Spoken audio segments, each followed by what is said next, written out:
edition of NCW, also known as New Comics Wednesday. If you haven't been with us before, we chat for a few minutes every Wednesday about Zenescope's newest releases. If you'd like to find out where to find Zenescope's newest releases, you would go to our website, click New Releases, and everything that has released in the past year will be in the order as you click it. This week, we'll be talking about Possessive number 2, which I'm very excited to dive into shortly. But as always, if you could, please like, share, subscribe, whatever, to our YouTube channel so we can hang out every Wednesday, because I love doing this every Wednesday with you guys. If you'd like to hear about past releases or any other information on that, you can go to our YouTube channel and watch past videos, and they'll all be there. Really happy to spend this wonderful, wonderful Wednesday with everybody talking about Possessive number 2. As you guessed, to understand what happened in Possessive number 2, you had to have read Possessive number 1. So if you have not read Possessive number 1, you're going to have to go back to our past YouTube video channel and watch all about it. So I'm going to be pulling up some information on it. It is $5.99 in our web store right now. You can see the artists, who it was written by, all in the banner below. You can also get that information, again, on our web store. And I'm going to drop the link momentarily of where you can pick it up at our web store, so you know. You'll also be able to pick it up from your local brick and mortar comic shop, as well as, oh, thank you, Chris, for dropping Possessive link number 1. If you could drop Possessive link number 2, that'd be awesome. The best ever. Yep. So we're going to dive right in. I'm going to show you the covers. As always, tell me which one you guys like the best. Here is cover A. Very spooky. We got some like dark green undertones in the background. We have Todd. If you don't know who Todd is, because you didn't read Possessive number 1, Chris dropped the link before. You have to go back and read Possessive number 1.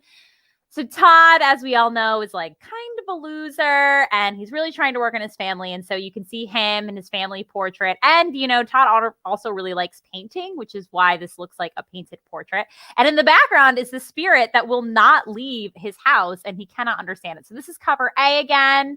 And then here is cover B, which is, I really love cover B actually a lot, because it does look like a painting, obviously mimics a very famous painting. You get to see more of this murderous spirit. Seems like, you know, because Todd's hand is on the back of her, that maybe they're a little bit friendlier. That was kind of hinted in the first book. And that's what I will say about this story, is that immediately when I started it, I really liked Possessive number 2. I actually liked it a lot more. Not that there was anything wrong with Possessive number 1, but I liked it a lot more than Possessive number 1, because I got to dive in a lot of like the character, and it was very teased on like the first cover that Todd and this murderous spirit, who we find out her name in Possessive number 2, seem to be, you know, cozy on the cover. But then I would not say in Possessive 1 they were cozy at all. Seems like they actually kind of hated each other. So that was totally cool. But I'm going to be bringing on Ralph to talk about Possessive number 2. Oh, he's shaking his head in the background. Too bad. That's what happens when you're in the background of my streams. And we're going to chat about what he added to Possessive number 2 and where he thought the storyline was going to go, and what could be teased for Possessive number 3. So everybody, as always, please welcome Ralph. Ralph, put on a smile on the backstage. You come on looking happy. You're supposed to come on looking happy. Hi. Hi. So, Hammer. Let's talk about Possessive number 2. Okay. Which did you like better, Possessive number 1 or Possessive number 2? I don't know where to sit here. I think 2, but it's all like, it's like reading a story in parts. Like it's like a movie unfolding. So, you know, a lot of the first issue is so much setup, and then you get like to the meat of it in 2. So there's a lot of setup, then you get to the meat, and then the third will have more of the, you know, the resolution and all that stuff. So I think that's why. I think that's why 2 seems a little bit better. Oh, I thank you, Chris, for posting the synopsis. I do always read it, and I did not read it this time. I don't know what's happening to me today, but I'm going to read the synopsis really quickly. So you're going to read it? Okay. Yes. So Todd's life just got a lot weirder. He has a whole new house, new roommate, a new death wish. After Todd's first meeting with Lady Jane Baker, well, I guess we did just unveil her name, the murderous spirit who lives in his attic, let's just say things took an odd turn. Left, basically, asking for death and confused beyond description, Todd is going to soon learn that this is just the beginning of his strange new status quo. Don't miss the next pulse pounding for those who have one. Oh, I really like that. Heart-wrenching, also for those who have one. Spiritually insane for those who aren't already. Issue. Just crazy. Would you say that those 3 things best describe this issue? Pulse pounding. Sure. Yeah. What else was heart-wrenching? Heart-wrenching. Well, I don't know if it's heart-wrenching, but continue. I thought it was told. I don't remember what I said the last. Oh, it's heart-wrenching. I don't know if it's heart-wrenching. I will say that I got the feels when I was reading the story. It's good. Yeah, you start to feel. I liked how Hans and Adam put this, like, her giving her more of a backstory and fleshing out like why she is what she is. It's really interesting. I liked the part where, again, no spoilers here, but as Todd is trying to research a little bit more about her, obviously that was kind of given away in the synopsis when they unveiled her name. Like, how did he find out her name? And when he's researching, it's a lot of just really fast scenes. Like, we're not telling a story. We're not telling a scene for a couple of pages. We're telling multiple different actions in like a page. Like, so much is happening very quickly to quick up the timeline of like what her backstory is, as well as like their development of a friendship. Right. I think it's such a unique way to tell a ghost story that I haven't seen anywhere before. And it's fun. It's just fun. I love, and wait till you get the 3rd issue, I think really is the best issue. I read a first draft that I really, really liked to the point where I only had a few notes for it. And then they wanted to rewrite it again. And we'll talk about this on the next one, but they asked if they could do a quick rewrite. And we were like, okay, sure. Like, I think this is great. And then they came back and rewrote like 50% of it. Wow. And it was even better. And I was like, oh my God, you guys really tied it together really well. So I think they did this is just a cool story. It's just really original. I don't know. The whole time working with them on this, it's been a lot of fun. I'm learning a lot.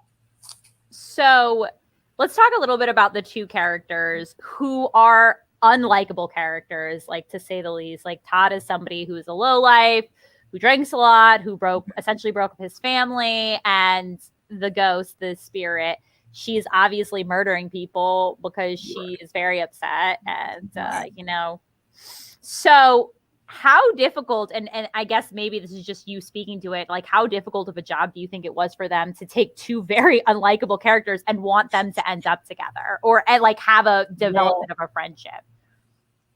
I mean, the tough part with, Todd for sure is somebody you need to like have. I mean, your main character you want to at least empathize with, I guess. I mean, I hope people can empathize with Todd to a point. I don't know if he's not like hateable. He's like, you hate Todd. Wow.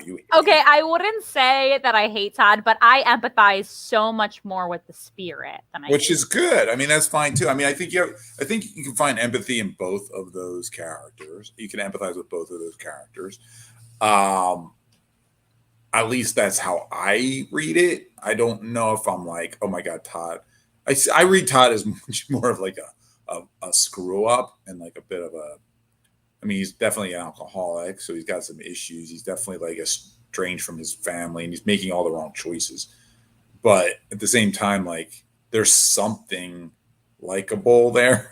I think so. I guess for me, I don't have as much of that issue. And you're hoping you see that growth in Todd over the course of the series too. But yeah, I again with like you said with Lady Jane, I think they did a really good job of fleshing out her backstory and making her very much more interesting than just like, oh, here's an angry spirit who's killing people. It is interesting, and as a woman, I can speak to this, but also people, like, you just get so frustrated and upset, and sometimes when you approach somebody and they're so aggressive or not as kind or nice, and that's kind of where her character starts. And then once you like start to break down that person, then you understand, like, okay, and that's exactly what happens to her character, just told as like a demonic spirit. Like, this is why she's so murderous and angry, and like, here's the background as to why she is, and then you see her soften so much that you love her character. Right. And she starts, yeah, it's almost like she has these two different personalities inside her. And like, I think with stories like this, like if it wasn't comedy, I think we'd have a shorter fuse on like we'd be like, whatever, these characters suck. Like, this guy sucks. Like, if he was just like, if you didn't have that comedic sort of element to it, it might be a little bit harder to buy in to that character. But I think with the fun, the tone, I think these guys do a really good job of balance and walking the line with that tone, because at the end of the day, it's literally a horror comedy, and that's not an easy balance to do. What was your favorite part about the whole story? Issue 2 story? Yeah. Or the whole story? Issue 2, specifically, the one we're talking about today on my show. Thanks, Amber. Thank you for that. No problem. I don't know. Let's see. I guess when I think when they first like connect and like have that moment of like, I don't know. I think that was like, because it's so unique. It's just different than what we've seen before. And like, he needs that and she needs that. And it's just like, it's actually it's a touching moment in the comic. What about you? I completely agree. I two parts. I really liked how quickly and fast things moved along, but told on like one page. So like, we were just like, it felt like a movie when a character's like screwing something up and then has to go back to redo it, and it felt very natural, and I really liked that. But I loved the way their relationship fleshed out so much that I think I'm going to go back and read Possessive 2 and cry for probably 10 minutes today, because I really like how well like two characters that clearly shouldn't be together end up together in this story, or like maybe end up together in part 2. There's some other stuff. I don't know. I just really like the way their relationship developed, and it was very beautiful and not common for our stories. Right. I mean, and it's like two damaged souls, like literally, like she's a damaged soul, like, and just having this like odd connection, and like he's just a mess. He's just a mess. He really is. I love the whole idea of her, like the cars in the driveway piling up. That was something they really wanted to keep. I was a little bit at first, I'm like, how are we going to resolve the fact that like all these people are dying and like there's all these like cars just piling up bodies? And they're like, well, she's actually consuming the bodies. I'm like, okay, well, that's cool. And then they're like, we loved it. Like, there's just like this fun gag where like the cars just keep piling up in this driveway. And again, I know it wasn't meant to be like this, but it reminded me a lot of Hellraiser, where when the guy, and this, I can't imagine I'm spoiling Hellraiser for anybody, but go ahead. Fine. You've never seen Hellraiser? I saw it. I couldn't tell you anything. I saw it years ago. Total masterpiece. In the background, Chris Lamson is very sad, I can tell, because Hellraiser is a complete and utter masterpiece. Hellraiser movie club could be something. So good. There are so many great things about Hellraiser, but the most popular thing is the fact that Hellraiser is not Pinhead. Hellraiser is the person that obviously raises hell. But quick side note, so a guy escapes the torture that is in Hellraiser. And when he does, he needs to consume bodies to try to like regenerate himself. And so this woman is bringing him people. And it's very much, it's not like that, but like, I feel kind of like the same way. It's just like a clip after clip of people just dying. Right. I do remember that now. Yeah.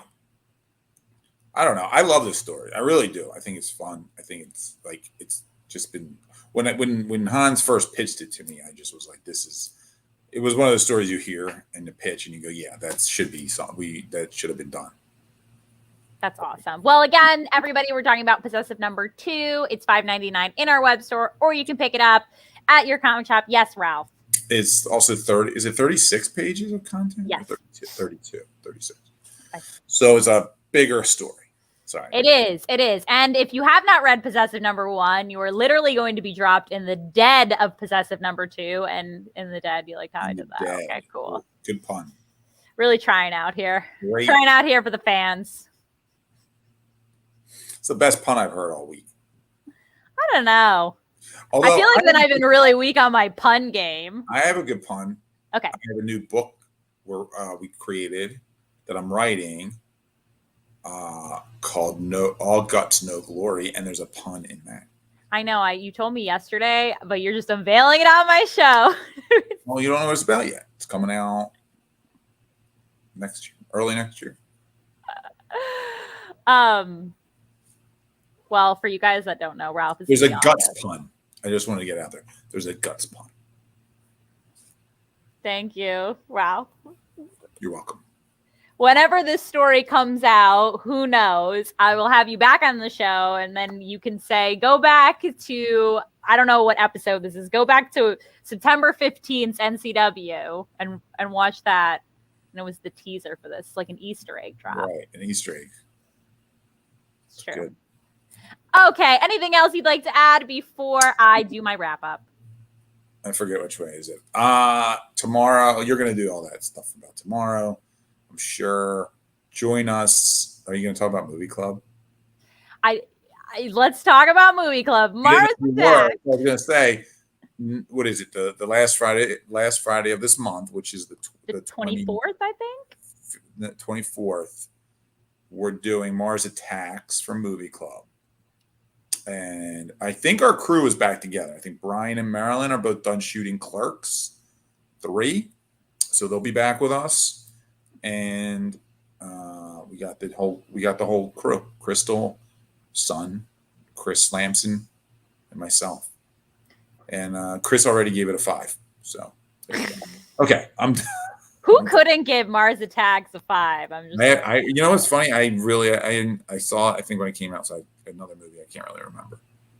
So again, we chatted about Possessive number 2, $5.99. I'm going to throw this banner up one more time. You can get it in our web store. Now you're just going to chill on the background while I do my recap. Next week's release, we'll be doing Wonderland Annual Reign of Madness, and I will be having David Wall on. He does not know that yet. I officially unveiled it right here. I will be letting him know that he needs to make time in his schedule to talk about Wonderland Annual Reign of Madness. So that is our next week release. Last week's release was Grimm Fairy Tales number 51. I still have this banging cover in the background that I know you guys want to see one more time. But bam, banging cover in the background. So all of those, again, are under new releases. Oh, I kept it up while I threw up that banner. You guys know that's Grimm Fairy Tales 51 and not Wonderland of next week. Just FYI, I'm sure you know.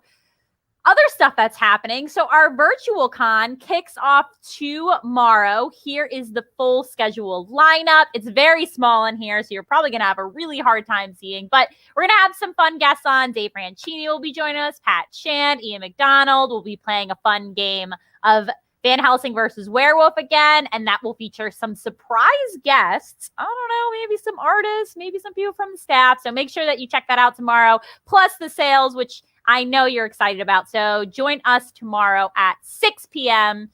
so we can all hang out. Other stuff going on, we're already looking forward to our virtual Halloween costume contest, which we've been teasing. If you know somebody or you are somebody, take a picture of yourself in your costume and send it to cosplay@zenescope.com. We'll be selecting 8 finalists. There are 3 cool prizes you'll be able to get. So please share this with everybody. I know that you guys want to enter because it's such a fun way to celebrate Halloween. We also announced there's a bunch of stuff happening at New York. There's so much stuff happening at New York. We're going to have to do a whole just NCW in like a week or 2 weeks to talk about all of it. But one of the things that we're doing is we are allowing fans to pitch us in person a story for Grim Tales of Terror, and we will be selecting at least one story for a future Grim Tales of Terror issue. That panel will be taking place on Sunday, October 10th. So you already have to have tickets for New York Comic Con to participate, but you'll get to pitch all of us. And if you guys are going to be at New York, make sure you come by our booth 2901. The whole crew's going to be there. I know you guys want to come stop by and say hi to us. And also, I don't know if you're a VIP, maybe get some cool VIP swag bag. I'm going to throw that one out there. Love to see you guys. It's happening October 7th through the 10th. Also, we announced that a couple of our characters will be at Fright Factory's haunted house in Philadelphia for all of our Philadelphia fans. So that's kicking off September 24th, 25th. Next Friday, I feel like these things are just happening so quick. Like I can't even keep up with stuff anymore. It's like bam, bam, bam, bam. We have so much going on. We have a lot of stuff that we have to talk about for Halloween. We might be doing, I don't know, some cool Halloween promo that I know you guys will be excited about. So I'll share that more on next NCW, or maybe we'll chat about it Thursday and Friday for the virtual con. You know, I think that's it. I think this is it for the edition of NCW. Again, we talked about Possessive number 2. You can get that at our web store. If you have not read Possessive number 1, you will be very lost. So we do not want to put you in that situation. But if you're looking for a feels storyline, I'm in the feels right now. If you're looking for a feels storyline, you're going to want to read Possessive 1 and 2. I'm kind of excited to see where it goes. I'm always a good sucker for a good love story. So that's it for NCW.